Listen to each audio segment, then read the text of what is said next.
The Kuril Islands, are they Russia's or Japan's?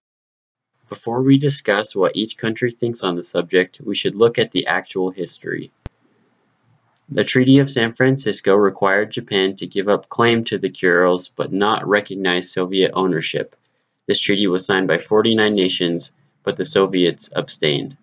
The Soviet-Japanese Joint Declaration of 1956 was the last real attempt to solve the issue by dividing the islands, but it failed due to US intervention.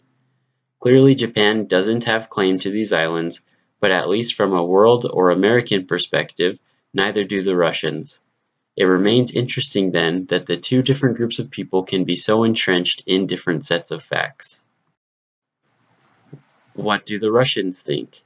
In order to learn more about how each country views these events, I spoke with natives, and these are the general themes they came up with most often. These islands are without a doubt Russia's. Japan is just nationalistic, and it's America's fault because Japan having the islands would serve America's interests. Here are some of their actual quotes.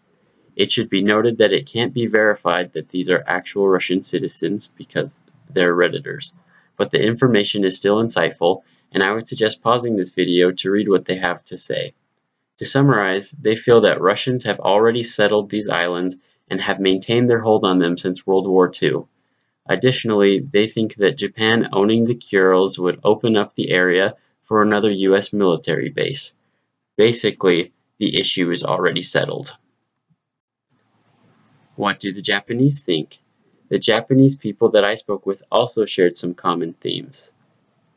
These islands are without a doubt Japan's. Nobody really cares anyway, and we should all get along.